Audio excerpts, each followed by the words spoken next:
Yes dear students, next देखिए question number 25। और इन questions में आपको थोड़ा सा पेशेंस रखना है, क्वेश्चन को समझना है, फिर इसमें फॉर्मूले अप्लाई करने हैं ना। ऐसा नहीं कि डायरेक्ट हो जाएगा, बट थोड़ा सा समझना है, अपना दिमाग खुला रखना। How many multiples of 4? तो 4 के मल्टीपल्स कौन होते हैं भाई? पहले तो बताओ मुझे। 4, 8, 12, 16, 20, 24, 28, 32 ऐसे करके चलते हैं। हाँ जी सर, चलते हैं, कोई दिक्कत नहीं है। कह रहा है multiple of 4 lies between 10 and 250, कि 10 और 250 के बीच में जो ये मल्टीपल्स हैं, जितने भी हैं, है ना, वो कितने हैं बता दो। तो हमने कहा देखो भाई, आपको पता है 8 के बाद में 12 आता है, तो इस 10 के बाद में कौन सा आएगा? 12 आएगा, फिर क्या आएगा? 16 आएगा, फिर कौन आएगा? 20 आएगा। ये तो पता है, बट हमें ये नहीं पता सर यहाँ पे कौन सा है। कैसे पता करेंगे? 250 में 4 का डिवाइड करेंगे आराम से बैठ के। ध्यान से समझ लेना, बड़ा काम आएगा ये कॉन्सेप्ट। 4 6 जा 24, माइनस किया 10, 1 आ गया और 0 ले आए। 4 2 जा 8, माइनस किया 2। अब समझने वाली बात क्या है कि देखो सर, इसमें 2 की ज्यादा है, 2 ज्यादा है ना। 2 नहीं होता, अगर रिमाइंडर 0 आ जाता तो ये 4 से डिवाइड हो जाता, मतलब 248 4 से डिविजिबल है, तो ऑब्वियसली मल्टीपल ऑफ 4 है। तो इससे पहले कौन सा नंबर है? 248। अब मैं तुमसे ये पूछना चाह रहा हूं, यहां पे मैं 248 लिख रहा हूं। तुम्हारे लिए क्वेश्चन ये है मेरा कि 250 के जस्ट बाद में कौन है जो 4 से डिविजिबल है? तो आपने कहा रिमाइंडर में 2 है, मतलब 2 की कमी है। रिमाइंडर 4 होता तो डिवाइड चला जाता, तो 2 जोड़ना पड़ेगा। तो ऑब्वियसली 250 में भी क्या जोड़ते? 2। तो इससे जस्ट बाद में डिविजिबल कौन है? 252। अब ये बात क्यों समझाइए? क्योंकि ये डिवाइड वाले कॉन्सेप्ट कैसे काम कर रहे हैं। मान लो वो कह देता कि 1014 से लेकर 2354 तक जो 4 से डिविजिबल है वो नंबर बताइए कितने हैं। तो उस टाइम पे यहाँ पे भी डिवाइड करके ढूंढना होता, और यहाँ पे भी इससे पहले वाला डिवाइड करके ढूंढना होता है ना। तो ये बात आपको मेंटली क्लियर होनी चाहिए। डिवाइड करना है, रिमाइंडर को देख के डिसाइड करना है, क्या रिमाइंडर कम 0 बनाना है या रिमाइंडर जिससे डिवाइड कर रहे हैं वो बनाना है ना। तो आपने कहा सर 12, 16, 20 से लेकर 248 तक जो नंबर्स हैं वो क्या हैं? 4 से डिविजिबल है। और दूसरी बात, वो 10 और 250 के बीच में है। तो ये पूछ रहा है कि कितने हैं। तो मैंने कहा ये हमारी nth टर्म है और ये एक एपी है, क्योंकि सब में +4 हो रहा है। 4 का मल्टीपल होना या 4 से डिविजिबल होने का मतलब 4 प्लस हो रहा है सब में। आप चेक भी कर सकते हैं। तो इस एपी की फर्स्ट टर्म 12 है, और इसका कॉमन डिफरेंस हम चेक करना चाहें तो 16 minus 12, second term minus first term करेंगे तो 4 आएगा। तो यहां से n का पता चल जाएगा अपने को nth टर्म में। अगर n पता चली तो हमें ये पता चलेगा ये कौन सी टर्म है, nth टर्म है। हाँ या ना बोलो भाई, nth टर्म को तो n बोलते हैं। तो यहां से लेकर यहां तक टोटल कितनी टर्म है वो पता चल जाएंगी आपको, ये तो पता ही अपने को। तो आपने कहा an का फॉर्मूला लगा दो। मैंने कहा an का फॉर्मूला होता है बेटा a plus n minus 1 into D. देखो इस क्वेश्चन को लिखने का सबसे अच्छा तरीका है कि मल्टीपल्स ऑफ 4, फिर आप लिखोगे multiples of 4 lies between 10 and 250। तो ये सब लिख देंगे यहां से 12, 16, 20, 248। लेट nth टर्म इज 248 और this is an AP because these are the multiples. देखो मल्टीपल्स हमेशा एपी बनाते हैं, अगर आप बीच में कोई टर्म नहीं छोड़ते हो तो है ना, कंटिन्यूअस टर्म लेते हो ना, कॉन्जुगेटिव टर्म्स लेते हो लगातार, तब तो फिर ए और डी निकाल के दिखा देंगे। अब हम इसमें ए एन का फॉर्मूला लगा रहे हैं, तो आप लिखेंगे 248 इक्वल में 12 प्लस n माइनस 1 इंटू में 4। 12 इधर भेज दो तो 248 माइनस 12 इक्वल में n माइनस 1 इंटू 4। 12 में से 48 माइनस करोगे 236 आएगा, इक्वल में n माइनस 1 इंटू 4 है। यहां से मैं n माइनस 1 को रख लेता हूं, 4 को डिवाइड में भेज देते हैं। 236 डिवाइड बाई 4 इक्वल में n माइनस 1। भाई देखो जहां पे भी तुम्हें दिक्कत आ रही हो, समझ में नहीं आ रहा हो, कोई प्रॉब्लम क्रिएट हो रही हो, तो आप कमेंट करके पूछ सकते हैं विथ टाइम स्लॉट। और वीडियो पसंद आ रहे हो तो लाइक करें, दोस्तों के साथ शेयर करें और चैनल को सब्सक्राइब जरूर करें, भूलें नहीं, है ना। क्योंकि 90% ऐसे बच्चे हैं जो बस वीडियो देख लेते हैं, सब्सक्राइब नहीं करते हैं यार चैनल को। तो 236 में अगर मैं 4 का डिवाइड करूं तो 59 आता है। तो 59 इक्वल हो गया n माइनस 1 के। ओके, ये n माइनस 1 के इक्वल हो चुका है। अब हम यहाँ पे n माइनस 1, n की वैल्यू निकालनी है ना, सीधी सी बात ये। तो -1 इधर भेज दो तो ये हो जाएगा 59 प्लस 1। तो यहाँ से n की वैल्यू आ गई 60। मतलब ये 60th टर्म है, कौन सी 248। तो आप बोल सकते हैं there are 60 multiples of 4 lies between 10 and 250। क्या क्वेश्चन समझ में आया? मेरे हिसाब से कोई डाउट नहीं है। नेक्स्ट देखिए question number 26। How many 3 digit numbers are divisible by 7?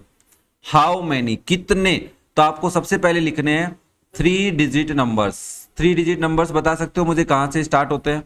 तो आपने कहा जरूर सर, 100 से स्टार्ट होते हैं, फिर 101 आता है, 102 आता है, और ये कहां तक चलते हैं? 999 तक।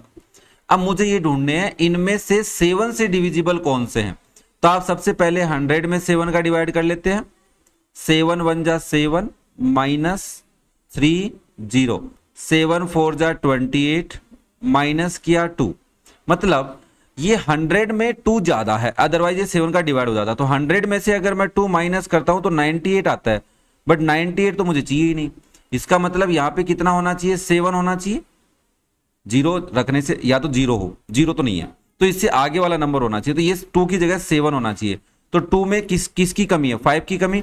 तो आप 100 में 5 ऐड करेंगे तो क्या आएगा? 105। पता चला मेरे को कैसे लाना है 105? क्योंकि यहां पे रिमाइंडर को देख के डिसाइड किया। रिमाइंडर किसके इक्वल करना है? यस, ऑब्वियसली डिविजर के इक्वल। तो 2 में 5 प्लस करना पड़ा, तो आपको पहला नंबर पता चल गया 105 है। नेक्स्ट नंबर कैसे पता करेंगे? लास्ट वाला। तो 999 में 7 का डिवाइड करेंगे। 7 1 जा 7 माइनस 2 9, 7 4 जा 28 माइनस किया तो 1 और 9, 7 2 जा 14 माइनस किया 5। मतलब इसमें 5 ज्यादा है। अब आपको 999 से आगे वाला नंबर ढूंढना है, पीछे वाला नंबर ढूंढना है। तो 999 में से 5 माइनस करेंगे तो आपके पास आएगा 994, और ये नंबर 7 से डिविजिबल होगा। तो आप यहां पे लिखेंगे 3 डिजिट नंबर्स, मैं पूरा प्रॉपर लिख के दिखा रहा हूं, डिविजिबल बाय 7। कौन कौन से हैं देखो? पहला नंबर 105 है। अब सेकंड नंबर कैसे आएगा? इसमें प्लस 7 कर दो तो 112, 119। अब लास्ट वाला नंबर लिख दो। लास्ट वाला नंबर क्या है तुम्हारा? 994। ये वो नंबर्स हैं। ओके, अब देखो ये दो नंबर कैसे, देखो मैंने तुम्हें डिवाइड करके दोनों चीजें समझाई है। प्लस कब करना है, माइनस कब करना है। प्लीज आप इसको देख के समझें, रटे नहीं, है ना। ये मैं तुमसे रिक्वेस्ट कर रहा हूं ना। आप कहेंगे ये एक एपी है, ऑब्वियसली, क्योंकि ये सभी टर्म्स क्या है? 7 के गैप से सभी टर्म्स के बीच में 7 का डिफरेंस है, कॉमन डिफरेंस 7 है, तो इट इज एन एपी। तो ए की वैल्यू आ गई 105। कॉमन डिफरेंस क्या रहेगा इसमें? 7 ही रहेगा। और nth टर्म किसको लोगे आप? 994 को। अब आप an का फॉर्मूला लगाएंगे, वो होता है a plus n minus 1 into d. हमें n पता चल जाएगा तो पता चल जाएगा कौन से नंबर की टर्म है, और उतनी ही टर्म है इसमें। जिस नंबर की टर्म है उतनी ही टर्म है। तो आप यहां पे वैल्यू पुट करें, 994 इक्वल में 105 प्लस n माइनस 1 इंटू में 7। 105 इधर ले आओ तो 994 माइनस 105 इक्वल में n माइनस 1 इंटू में 7। 994 में से 105 माइनस कर लेते हैं तो आंसर आता है 889 इक्वल में n माइनस 1 इंटू में 7। देखो n माइनस 1 ब्रैकेट है, इस 7 को उधर भेज दो तो आपके पास n माइनस 1 की वैल्यू आ जाएगी 889 डिवाइड बाय 7। ओके, अब 889 में जब हम 7 का डिवाइड करेंगे 127 आता है, तो n माइनस 1 की वैल्यू आ गई 127। यहां से n की वैल्यू निकाल लेंगे, 127 प्लस 1 दैट इज 128। तो आप ये बोल सकते हैं कि ये जो 994 है ये 128 टर्म है, तो ऑब्वियसली ये लास्ट टर्म है। तो यहां से लेके यहां तक टोटल कितनी टर्म लिखी हुई है? 128। तो there are 128 3 digit numbers divisible by 7। Okay, उम्मीद कर रहा हूं क्वेश्चन समझ में आया है। अगर फिर भी तुम्हें कहीं पे कोई डाउट है किसी बच्चे को, तो आप प्लीज टाइम स्लॉट के साथ कमेंट करेंगे कितने टाइम पे डाउट है ना। नेक्स्ट देखिए question number 27। The 17th term of an AP is 5 more than twice its 8th term. देखो ऑब्वियसली वही करवाएगा तुमसे कैलकुलेशन और लैंग्वेज में फंसाने की कोशिश। तो आप क्या कहेंगे, देखिए सर क्वेश्चन कह रहा है 17th टर्म क्या है, 5 मोर देन, 5 ज्यादा है किससे, 8th टर्म से, बट उसके भी ट्वाइस से, ट्वाइस ऑफ 8th टर्म से 5 ज्यादा है। Okay, if the 11th term of AP is 43, 11th term of an AP is 43, तो बताइए nth टर्म क्या होगी। nth टर्म पूछ रहा है, मतलब an की वैल्यू पूछ रहा है, तो इसका फॉर्मूला आपको पता ही है, a plus n minus one into d होता है। तो आपको a और d की वैल्यू पुट करके इसको सोल्व कर लेना है बस। तो आपने कहा ठीक है सर, a17 को क्या मैं a प्लस 16d लिख सकता हूं, लिख सकते हो, इक्वल में 2 ब्रैकेट a8 को क्या अपन a प्लस 7d लिख सकते हैं, और प्लस में क्या है 5, सोल्व करना है। तो a प्लस 16d इक्वल में 2a प्लस 14d प्लस 5 हो जाएगा। अब तुम चाहो तो इनको इधर ले आओ, इधर ले दो, तुम्हारी मर्जी है, मैंने कहा इधर ले आते हैं। तो ये हो जाएगा a minus 2a plus 16d minus 14d और इक्वल में 5। a minus 2a minus a होता है, 16 minus 14 minus plus 2d equal में 5। This is your equation number 1। Now a11 कितना दे रखा है, 43 दे रखा है आपको। तो क्या आप इसको a प्लस 10d इक्वल 43 लिख सकते हैं, हाँ जी लिख सकते हैं। और this is your equation number 2। दोनों को नीचे लिख लो, यहां पे आ जाएगी a प्लस 10d इक्वल में 43, ये आपकी इक्वेशन नंबर 2 है। दोनों को सोल्व करना है बेटा जी, तो दोनों को ऐड करने पे सॉल्यूशन आ जाएगा, क्योंकि देखो a के कोफिशिएंट इक्वल है, न्यूमेरिक कोफिशिएंट है ना, बस साइन चेंज है तो प्लस करने, दोनों इक्वेशंस को ऐड करने पे साइन चेंज नहीं होते हैं भाई। फर्स्ट इक्वेशन में सेकंड इक्वेशन ऐड करोगे साइन चेंज नहीं होंगे, आई थिंक, है ना, आपको पता होगा इतना तो। चलो फिर नाउ a से a कैंसिल हो जाएगा, क्योंकि वो माइनस का है प्लस का है ना। 10 प्लस 2 12, तो 12d किसके इक्वल आ गया, 12d इक्वल आ गया सर 48 के, 5 प्लस 43, और d की वैल्यू आ गई 48 अपॉन 12।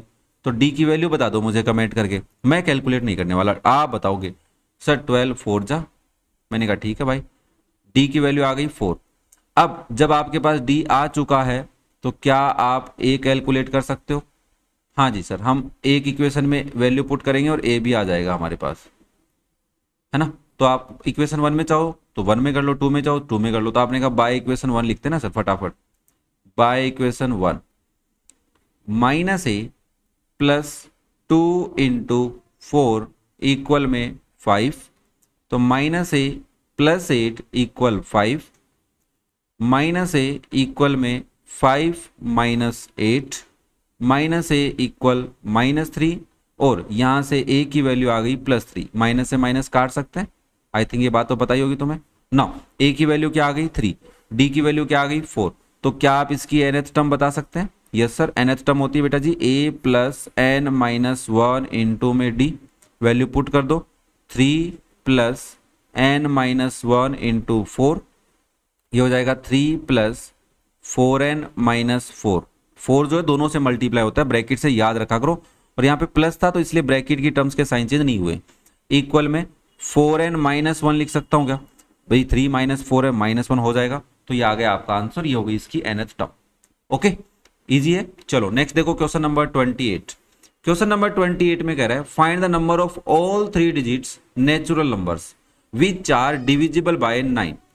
क्या आपको नहीं लग रहा है ऐसा क्वेश्चन अपन ने किया है, यस सर। तो आप सबसे पहले क्या लिखेंगे, 3 डिजिट नंबर्स कौन से होते हैं भाई 3 डिजिट नंबर्स आपके। तो आपने कहा सर पहला नंबर तो 100 होता है, फिर 101 होता है, फिर 102 होता है, और ऐसे चलते चलते चलते हमें मिलता है 999।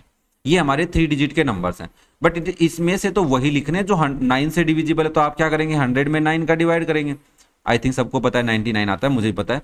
1 9 जा 9, माइनस किया 10, 1 9 जा 9, माइनस किया 1 आ गया। बट आपको 100 से आगे वाला नंबर चाहिए, तो इस 1 को क्या बनाना पड़ेगा 9, तो आप कहेंगे प्लस 8 करना है, तो आप 100 में प्लस 8 करेंगे तो कितना आएगा 108। तो 108 9 से डिविजिबल है और 100 से जस्ट बड़ा नंबर है। फिर ऐसे ही 999 से पहले वाला नंबर ढूंढना है। तो आपने कहा सर पहले वाला क्यों, 999 ही तो है। हाँ यार 1 टाइम पे 9 आया, फिर माइनस किया 0 9, 1 टाइम पे फिर 9 आया, माइनस किया 0, ऊपर से 9 लाए, 1 टाइम पे 9, अरे सर ये तो 999 ही मिल गया। तो आप यहाँ पे लिखेंगे 3 डिजिट नंबर्स डिविजिबल बाय 9। तो सबसे पहला नंबर 108, दूसरा कौन होगा, कैसे निकाले सर, ये तो कंफ्यूज हो गए ना, निकाल सकते हो क्या, क्या करना पड़ेगा, हाँ 108 में 9 ऐड करना पड़ेगा, तो 9 + 8 17 होते हैं आई थिंक, अरे हाँ ना बोल दो भाई, 109 में 8 ऐड करोगे क्या आएगा 117, और जब आप 117 में 9 ऐड करेंगे तब क्या आएगा बेटा जी 126। तो ऐसे चलते जाएंगे और लास्ट में कहाँ रुक जाएंगे अपन 999 पे। तो क्या ये जो 3 डिजिट नंबर्स हैं जो डिविजिबल बाय 7 हैं, सॉरी डिविजिबल बाय 9 हैं, वो एपी बना रहे हैं क्या, हाँ सर बना रहे हैं ना, सब में +9 हो रहा है। तो मैंने कहा ठीक है, ये अगर एपी है तो ए की वैल्यू क्या है 108, ओके, डी की वैल्यू क्या है 9, और nth टर्म किसको लोगे आप 999 को। क्यों लोगे, माइंड में क्लियर होना चाहिए ना, क्योंकि सर हमें पता चलेगा कि ये कौन से नंबर की टर्म है और उतनी ही टर्म है इसमें। अगर इस नंबर ऑफ टर्म का पता चल जाएगा तो हम बता देंगे इतनी टर्म है टोटल यहां से लेके यहां तक। तो आपने an का फॉर्मूला लगा देना है, वो क्या होता है a + n - 1 × d। तो an कितना है आपका 999, a की वैल्यू क्या है 108 प्लस n - 1 × 9, 108 इधर लाएंगे तो 999 में से 108 माइनस हो जाएगा और इक्वल में क्या आ जाएगा n - 1 × में 9। जब आप 999 में से 108 माइनस करेंगे तो आपको क्या मिलेगा सर 891 मिलेगा। इक्वल में क्या है n - 1 × 9 है बेटा जी, यहां से n - 1 की वैल्यू निकालेंगे तो 891 डिवाइड बाय 9 हो जाएगा कि नहीं हो जाएगा, हाँ जी सर हो जाएगा। चलो ठीक है बेटा, तो आंसर कितना आ गया n - 1 इक्वल 99, और यहां से n की वैल्यू क्या आ जाएगी 99 + 1, n की वैल्यू आ गई 100।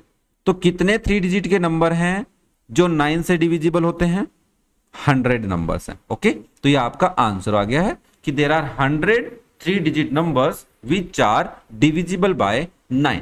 ओके, नेक्स्ट देखिए क्वेश्चन नंबर 29 कह रहा है the 19th term of an AP is equal to 3 times its 6th term. क्या आपके पास अगर एक एपी है उसकी 19th टर्म इक्वल है किसके 3 टाइम्स 6th टर्म, तो आप इसको क्या ऐसा लिख सकते हैं कि 19th term of an AP is equal to 3 times 6th term. Okay, if its 9th term is 19, 9th term of AP is 19, आपसे एपी पूछ रहा है तो आपको एपी के लिए ए और डी मिल जाएगा। तो आप क्वेश्चन कर सकते हो क्या, आपने कहा जरूर कर सकते हैं, मैंने कहा ठीक है सोल्व करो। तो आप यहाँ पे किसका फॉर्मूला लगाएंगे ए एन का फॉर्मूला, क्या होता है a + n - 1 × में d होता है, लगा दो। a19 को क्या हम a + 18d लिख सकते हैं, ओके, इक्वल में 3 × a6 को a + 5d लिखा जा सकता है, ठीक है सोल्व करो इसको, ये हो जाएगा a + 18d इक्वल में 3a + 15d, दोनों को इधर लाओ तो a - 3a + 18d - 15d equal में 0, ये हो गया -2a + 3d इक्वल में 0, और this is your equation number 1। यहां a9 दे रखा है आपको 19, तो क्या आप इसको a + 8d इक्वल 19 लिख सकते हैं, this is your equation number 2। अब तुम चाहो तो कैसे भी सोल्व कर सकते हो, जैसे मान लो मैं यहां से a की वैल्यू निकाल रहा हूं, वो आ रही है मेरी 19 - 8d, आ रही है कि नहीं आ रही, ये वैल्यू मैं यहां रखना चाहता हूं, वैसे भी सोल्व कर सकता हूं या फिर एलिमिनेशन से करना चाहो तो एलिमिनेशन से कर लो, ठीक है। तो मैं यहाँ पे इक्वेशन लिख रहा हूं a + 8d इक्वल में 19, ये मेरी इक्वेशन नंबर 2 है।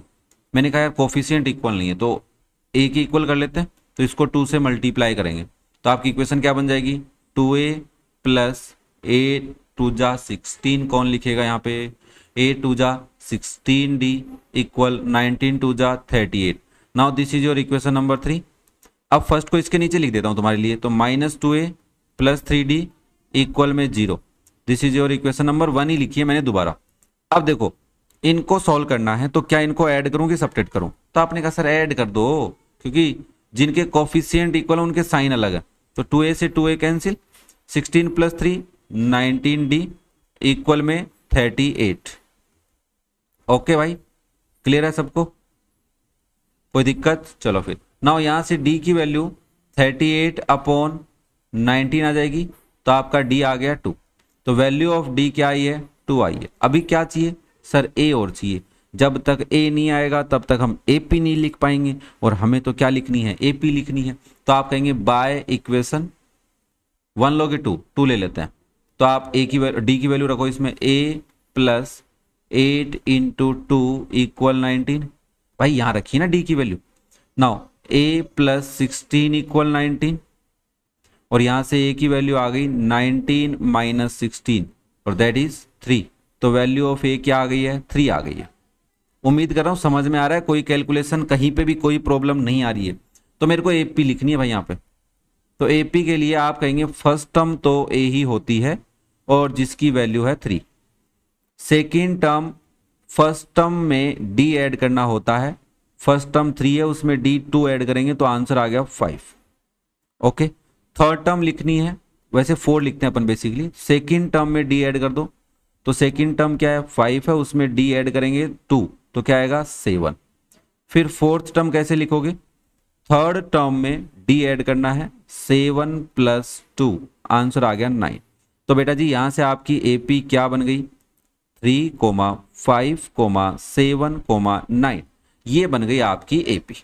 ओके, तो उम्मीद करता हूं क्वेश्चन नंबर 29 में भी तुम्हें कहीं पे कोई प्रॉब्लम नहीं आई होगी, सारा कुछ समझ में आया है।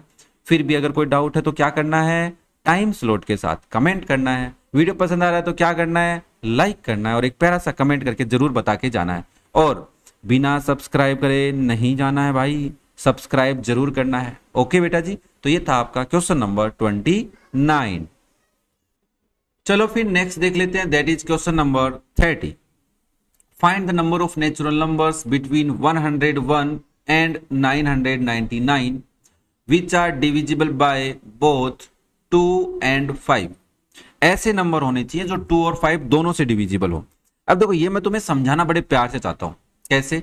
देखो 101 से लेकर 999 तक आपके पास नंबर है, तो नंबर्स क्या है? 101, 102, 103 से लेकर 999 तक।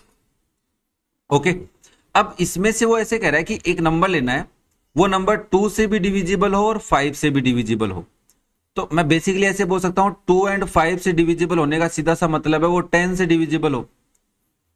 यस और नो? जैसे 102 है, आपको सबको पता है कि ये नंबर 2 से डिविजिबल है, 51 आता है, बट क्या ये नंबर 5 से डिविजिबल है? तो आप कहेंगे नहीं है सर। फिर आपने कहा इसके बाद में सर 104 आएगा, वो 2 से डिविजिबल है बट 5 से डिविजिबल नहीं है। क्यों नहीं है? क्योंकि 5 से डिविजिबल वही नंबर होता है जिसके लास्ट में 5 हो या 0 हो। इसका मतलब इसके बाद में एक नंबर आया 105, जो 5 से डिविजिबल है बट वो 2 से नहीं है। तो आपको याद रखना है, कह रहा है 2 एंड 5, जब एंड वर्ड आता है तो आपको याद रखना बेटा जी कि दोनों से डिविजिबल होना चाहिए, है ना। वो ये नहीं कह रहा 2 से होगा वो भी चलेगा, 5 से होगा वो भी चलेगा, ये नहीं कह रहा है। वो कह रहा है दोनों से डिविजिबल होना चाहिए। तो आपको 10 से डिविजिबल होने वाले नंबर आई थिंक सबको पता चल जाते हैं। यहाँ पे 110 है, 120 है, 130 है, और लास्ट में कौन आएगा भाई? 990 आएगा। आप जो प्रोसेस मैंने तुम्हें समझाया है उससे करना चाहो तो लिख सकते हो। पहले 2 से डिवाइड करने वाले पेयर बना लो, फिर 5 से, और 10 से डिवाइड करके कैसे ढूंढोगे? 101 में 10 का डिवाइड करोगे, आपको 9 की कमी नजर आएगी, फिर आप क्या करोगे? 9 ऐड करोगे। 999 में 10 का डिवाइड करोगे तो 9 एक्स्ट्रा मिलेगा तुम्हें, उस 9 को सब्ट्रैक्ट करोगे 999 में से, तो क्या मिलेगा तुम्हें? 990। ओके, तो जो प्रीवियस वाले प्रोसेस में अपन ने लगाया है। तो आप कहेंगे ये एक हमारी एपी बन रही है, और इस एपी में ए की वैल्यू 110 है और डी की वैल्यू भी 10 है, और nth टर्म हम ले रहे हैं 999 को। हमें यहाँ पे बस n की वैल्यू निकालनी है ना। किसकी वैल्यू निकालनी है? n की वैल्यू। तो आप कहेंगे n की वैल्यू निकालने के लिए an का फॉर्मूला लगाना पड़ेगा, जो होता है a plus n minus 1 into में d। तो an कितना है आपका? 990 इक्वल में 110 प्लस n माइनस 1 इंटू में 10। 110 इधर ले आओ, तो 990 माइनस 110 इक्वल में n माइनस 1 इंटू में 10। माइनस करोगे तो 880 आएगा भाई। हाँ या ना बोलो भाई? नहीं सर, 880 कैसे आएगा? मैंने कहा यार मेरे हिसाब से तो 880 आ रहा है। ओके, इक्वल में n-1 इंटू में 10 आ जाएगा। अब आप लिखोगे n-1 की वैल्यू जो होती है 880 डिवाइड बाय 10, 0 से 0 कैंसिल, तो n-1 की वैल्यू आ गई 88। और क्या यहाँ से n की वैल्यू 88 प्लस 1 लिख सकते हैं, जो कितनी हो जाएगी 89। तो कोई मुझे बता सकता है ये 89 क्या कहना चाह रहा है तुम्हारे को? सर 89 ये कहना चाह रहा है कि 101 से लेकर 999 तक 10 से डिविजिबल बाय नंबर्स 89 है। मैंने कहा और क्या कहना चाह रहा है? और ये कहना चाह रहा है कि 101 से लेकर 999 तक 2 और 5 दोनों से डिविजिबल होने वाले नंबर 89 है। ओके, क्लियर है सबको? चलो फिर नेक्स्ट देखो question number 31। Find the middle term of the AP. इस एपी की मिडल टर्म तुमसे पूछ रहा है। मिडल टर्म कौन सी होती है? एकदम सेंटर वाली टर्म। मान लो इसमें मैं तुम्हें ये पूछूं कि फॉर एग्जांपल मैंने कहा कि एक एपी लिखी हुई है, उस एपी में टोटल 22 टर्म्स हैं, तो बीच में कौन सी लिखी हुई है? चलो इतना भी नहीं करता हूं, एक काम करते हैं। देखो there is two possibility, there are may be odd number of terms और there are may be even number of terms. दो पॉसिबिलिटी है। अगर मैं कह रहा हूं कि यहाँ पे 12 टर्म्स हैं, लिखनी पड़ेंगी यार मेरे को, चलो छोटे से एग्जाम्पल से काम चला लेते हैं। 6 टर्म्स हैं, तो मान लो A1 है, A2 है, A3 है, A4 है, A5 है और A6 है। तो बीच में कौन है? सर इसमें तो बीच में कोई है ही नहीं। लास्ट वाली टर्म हटाओ, फर्स्ट टर्म हटाओ, सेकंड हटाओ, सेकंड हटाओ, थर्ड हटाओ, थर्ड हटाओ, यहाँ पे तो बीच में कोई है ही नहीं। मैंने कहा ओके, तो there is a possibility number of terms में बी इवन। अगर यहाँ पे 5 टर्म्स है तो आप कहेंगे A1 है, A2 है, A3 है, A4 है और A5। तो ये वाली टर्म हटा दी, इसके साथ ये हट गई। फर्स्ट और लास्ट हटा दी, सेकंड और सेकंड लास्ट हटा दी, तो बीच में कौन आ गया? थर्ड टर्म आ गई। तो क्या मैं इसे बोल सकता हूं कि फिफ्थ टर्म, अगर टोटल 5 टर्म्स होंगी तो इसमें से एक कम करो, या फिर एक काम करो इसमें एक प्लस कर दो। कर दिया, इसमें 2 का डिवाइड कर दो, जो आंसर आएगा वही टर्म बीच वाली टर्म होगी। तो थर्ड टर्म इज बीच वाली टर्म, मिडल टर्म आ गई। ये बात याद रखनी है भाई कैसे भी करके, है ना। ओड नंबर ऑफ टर्म्स हो तो मिडल टर्म कैसे आएगी? जो आपकी नंबर ऑफ टोटल टर्म्स है उसमें से +1 करो और फिर उसमें 2 का डिवाइड कर दो। जो भी टोटल टर्म्स है उसमें +1 करो, फिर उस +1 में 2 का डिवाइड कर दो, जो भी प्लस हो के आएगा वही टर्म तुम्हारी मिडल टर्म होगी। सर इस कंडीशन में क्या होगा? मैंने कहा ये मीडियन वाले चैप्टर में पढ़ोगे तुम, है ना। किस में पढ़ोगे? मीडियन वाली टर्म चैप्टर में। मीडियन पढ़ा है तुमने? मीडियन, मीन मोड मीडियन, हाँ हाँ सर पढ़ा। मैंने कहा वहां, है ना, याद करो कुछ। ऑब्वियसली वो टर्म नहीं है, वो जो आंसर आएगा वो टर्म नहीं है, जो आंसर आएगा वो टर्म नहीं होता है उस कंडीशन में। इसलिए आपको जब भी मिडल टर्म पूछेगा तो नंबर ऑफ टर्म्स क्या मिलने वाली हैं? ओड मिलने वाली हैं, है ना। तो आपको पहले इसमें टोटल नंबर ऑफ टर्म्स पता करनी है। तो आपने कहा देखो सर ये एक एपी है तो इसमें ए की वैल्यू तो 213 है। कितनी है बेटा जी? 213 है। डी की वैल्यू कितनी है? तो डी है हमारा 205 माइनस 213, तो आंसर आ गया -8। डी आ गया आपके पास। nth टर्म किसको लोगे आप? 37। क्यों ले रहे हैं? क्योंकि हमें टोटल नंबर ऑफ टर्म्स पता करनी है। अब हम an का फॉर्मूला लगाएंगे, वो हो जाएगा a प्लस n-1 इंटू में d। an कितना है? 37 इक्वल में a कितना है? 213 प्लस n-1 इंटू में -8। 213 इधर ले आओ, तो 37 माइनस 213 इक्वल में n-1 इंटू में -8। ओके बेटा जी। अब देखो 213 में से 37 माइनस कर लो, आंसर माइनस का आएगा, तो माइनस का 176 आ रहा है। इक्वल में आ गया n-1 इंटू में -8। नाउ n-1 की वैल्यू क्या हो जाएगी? -176 डिवाइड बाय -8। माइनस से माइनस कैंसिल, n-1 की वैल्यू आ गई a 2 जा 16, a 2 जा 16, 22। और ये n की वैल्यू निकालनी है तो आंसर आ गया 22 प्लस 1, तो n आ गया बेटा जी आपका 23। तो टोटल कितनी टर्म्स है? 23 टर्म्स है। तो आपकी मिडल टर्म क्या है? तो आप लिखेंगे मिडल टर्म हमारे यहां पे रहने वाली है, middle term is 23 plus 1 divide by 2th term, ये वाली टर्म रहेगी, है ना। अभी बताया मैंने तुम्हें और नंबर ऑफ टर्म्स आती है तो क्या करना है? उसमें +1 करके 2 का डिवाइड करना है। तो ये हो गया 24/12 टर्म, जिसको मैं लिख सकता हूं 20 कैसे लिखूंगा भाई, 12th टर्म। कौन सी टर्म है आपकी, 12th टर्म। और आपसे वो टर्म पूछ रहा है फाइंड द मिडल टर्म, मतलब 12th टर्म की वैल्यू पूछ रहा है। तो आप कहेंगे 12th टर्म क्या हो जाएगी। अब उसने ये नहीं कहा है कि which number of term is middle term, है ना, उसने कहा फाइंड द मिडल टर्म। तो 12th टर्म बताओ उसको, तो आप कहेंगे ये हो जाएगा a+11d। ये तो अभी बता देते हैं सर। a की वैल्यू क्या है 213 प्लस 11 इंटू -8, तो हो गया 213 माइनस 88। माइनस कर लो भाई फटाफट, 213 में से 88 माइनस करना है, 88 माइनस करना है तो क्या आएगा 125। ओके, तो 12th टर्म क्या आ गई आपकी 125। तो 125 ऐसी टर्म है जो गिवन एपी की मिडल टर्म है। ओके, तो उम्मीद कर रहा हूँ थोड़ा सा हटके था क्वेश्चन। स्टार लगाना चाहो तो लगा सकते हो, क्योंकि ये वाली बात भूल जाते हो तुम, मिडल टर्म कैसे ढूंढनी, तो इसको स्टार लगा लो कहीं पे कि हम दोबारा पढ़ेंगे इस क्वेश्चन को आराम से। कुछ अलग है इसमें, थोड़ा सा, ज्यादा अलग नहीं है, कुछ थोड़ा सा अलग है। ओके, नेक्स्ट देखिए क्वेश्चन नंबर 32। क्वेश्चन नंबर 32 आपसे कह रहे हैं find the sum of two middle terms of AP. अरे वाह, देखो two middle terms of AP, दो मिडल टर्म कब होंगी, जब इसमें टोटल टर्म क्या होंगी, ये इस एपी में कितनी टर्म है, इवन टर्म्स हैं। याद करो जरा। हाँ सर, क्योंकि इवन टर्म्स होती तो मिडल टर्म मिलती ही नहीं है ना अपने को। हाँ ये बात तो सही है सर। ओके, देखो क्या करना है, ये क्या कह रहा है आपसे, टोटल मान लो आपके पास एपी में 6 टर्म्स हैं। मैं बता देता हूँ, आराम से समझा देता हूँ, कोई जल्दबाजी नहीं है अपने को। तो देखो 6 टर्म है, तो मिडल टर्म इसको हटाया, इसको हटाया, इसको हटाया, इसको हटाया, तो 2 मिडल टर्म बन रही है। हमें इन दोनों का सम पूछ रहा है वो। तो आपको पहले तो नंबर ऑफ मिडल टर्म्स ढूंढनी है, 3rd टर्म और 4th टर्म, है ना, इस पर्टिकुलर क्वेश्चन में जो भी होंगी वो टर्म्स ढूंढनी है। फिर वो टर्म ढूंढने के बाद में उन दोनों की वैल्यू निकालनी है और उनका सम करना है।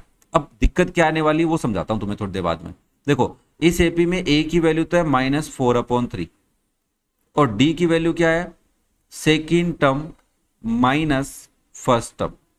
यस और नो, हाँ जी सर। तो हो जाएगा बेटा -1 + 4/3, एलसीएम लोगे 3 आएगा, -3 + 4 हो जाएगा, आंसर आ गया 1/3। डी आ गया भाई आपका, डी आ चुका है। क्या आया है, क्या आया है सर, 1/3 आया है। मैंने कहा ठीक है, ये इरेज कर रहा हूं मैं, ये दोबारा लिख देंगे, कोई जल्दबाजी नहीं है। देखो क्वेश्चन आराम से समझा के दूंगा ना। nth टर्म क्या है तुम्हारी, nth टर्म है 4 होल 1/3, जिसको हम सोल्व करेंगे तो 4 3 = 12 + 1 13/3। हम an का फॉर्मूला लगाएंगे नंबर ऑफ टर्म पता करने के लिए। ये हो जाएगा a + n - 1 × d। an कितना है 13/3 इक्वल में a की वैल्यू -4/3 प्लस n - 1 इंटू में 1/3। -4/3 इधर ले आओ तो 13/3 प्लस 4/3 इक्वल में n - 1 इंटू में 1/3। ध्यान से एलसीएम लोगे 3 आएगा बेटा, डिनोमिनेटर सेम है तो 13 + 4 हो जाएगा इक्वल में n - 1 इंटू में 1/3 है। ये देखो क्या मैं इसको ऐसा लिख दूं, n - 1 इंटू में 1/3 इक्वल में 17/3 आ गया। अब देखो 1/3 इधर मल्टीप्लाई में उधर जाएगा तो डिवाइड में, तो आप इसको लिखोगे n - 1 इक्वल में 17/3 डिवाइड बाय 1/3। और इसको क्या ऐसा लिख दूं 17/3 इंटू 3/1, रेसिप्रोकल वाला कॉन्सेप्ट, 3 से 3 कैंसिल, तो n - 1 की वैल्यू तो आ गई 17 और यहां से n की वैल्यू आ गई 17 + 1 और आप इसको लिख सकते हैं n की वैल्यू आ चुकी है 18। तो इस एपी में कितनी टर्म है 18 टर्म। ओके सर, देखो जरा ध्यान से दोबारा समझाता हूं। A1 है, A2 है, A3 है, A4 है, A5 है और A6 है। आपने कहा सर n की वैल्यू 6 है, मैंने कहा जरूर। तो बीच वाली टर्म कैसे ढूंढे अब, हाँ ऐसे तो ना काटेंगे आपकी तरह, 1 first term last term, second term second last term और फिर बचेंगी वो। मैंने कहा नहीं, आप यहाँ पे देखो थर्ड टर्म कैसे आ सकती है, n में 2 का डिवाइड करने पे थर्ड टर्म आ रही है क्या, हाँ जी सर थर्ड टर्म आ रही है। और इसके जस्ट आगे कौन है, 4th टर्म है। तो ये दोनों टर्म ऐसे ढूंढ लिया अपन ने। तो हमने कहा n की वैल्यू 18 है, क्या है भाई साहब 18। तो मिडल टर्म कौन सी है, तो आप कहेंगे मिडल टर्म्स हमारी हैं, एक तो है n/2th टर्म और एक इससे जस्ट आगे वाली टर्म है, उसको हम लिखते हैं n/2th से जस्ट आगे, तो +1 कर दिया भाई n/2, 6/2 आई उसमें +1 किया तो 6/2 तो 3 होता है, 3 में +1 करोगे क्या आएगा, 4 आएगा। तो इसलिए मैंने n/2 +1 लिखा है, इसको ये नहीं लिखा मैंने n+1/2 ना। देखो डिफरेंस है दोनों में। हाँ हाँ, तो ये जिसने मीडियन चैप्टर अच्छे से पढ़ा है, mean mode median data handling, उसको तो बात समझ में आ रही है n/2 +1 का क्या मतलब होता है और n+1/2 का क्या मतलब होता है। ओके, तो आपको कौन सी टर्म निकालनी है, देखो सर हमें निकालनी है 18/2th term and 18/2 +1th term. तो क्या भाई साहब मैं इसको 9th एंड 10th टर्म बोल सकता हूँ क्या? हाँ सर। देखो सर आप एक काम करो, मैंने कहा क्या दिमाग लगाते हैं अपन, मैंने कहा क्या दिमाग लगा रहे हैं, बोला सर देखो आप 9th टर्म पता कर लो। मैंने कहा ठीक है, कैलकुलेट कर लेंगे 9th टर्म, फिर उसमें 1/3 ऐड करोगे तो 10th टर्म भी आ जाएगी ना। मैंने कहा हाँ यार क्या खतरनाक दिमाग लगाया है ना, देख रहे हो बच्चे का दिमाग देख रहे हो। सर या तो हम दोनों टाइम फॉर्मूला लगाएं, A10 का फॉर्मूला लगाएं, A9 का फॉर्मूला लगाएं। मैंने कहा हाँ यार, या फिर डायरेक्ट कर ले। तो मैंने कहा ठीक है 9th टर्म निकालता हूँ। A9 को क्या लिख सकते हैं अपन, A + 8D लिख सकते हैं। A की वैल्यू क्या है भाई, सर A की वैल्यू तो है -4/3 +8 इंटू D की वैल्यू क्या है 1/3। सोल्व कर लो इसको, तो आपने इसको सोल्व किया आया -4/3 +8/3। एलसीएम ले लेंगे अपन 3, तो हो जाएगा -4 + 8। क्या आपका आंसर 4/3 आ रहा है? Yes sir. 10th टर्म इस तरीके से निकालना चाहो तो निकाल सकते हो, मैं 10th टर्म को लिख रहा हूं 9th टर्म +D। ओके, तो 9th टर्म है 4/3 प्लस D की वैल्यू है 1/3, तो ये हो गया 3 एलसीएम लिया 4 + 1, तो 10th टर्म आ गई बेटा जी यहां से 5/3। और मुझे क्वेश्चन इन दोनों का सम पूछ रहा है भाई, क्या पूछ रहा है, सम। तो हमारा सम क्या हो जाएगा, सम ऑफ मिडल टर्म्स मतलब A9 + A10, तो ये हो जाएगा आपका 4/3 + 5/3। ऑब्वियसली एलसीएम लोगे 3 आएगा, तो ये हो जाएगा 4 + 5 9/3, और 9 में 3 का डिवाइड करोगे क्या आता है 3। तो sum of middle terms of given AP is 3। This is your answer, है ना। थोड़ा मजेदार क्वेश्चन था, समझने वाला क्वेश्चन था, और अगर आप इसको टाइम दोगे तो समझ में भी आएगा, टाइम नहीं दोगे तो समझ में नहीं आएगा। और मैं फर्दर कुछ क्वेश्चन है 33 से लेके 37 वो नेक्स्ट वीडियो में कंसीडर कर लेते हैं अपन, यहाँ से शिफ्ट कर दिए क्योंकि अप्रोक्सीमेट 40 मिनट का वीडियो बन चुका है और अपन अपनी क्लास को 40 मिनट का ही रखते हैं, है ना। चलो बाय।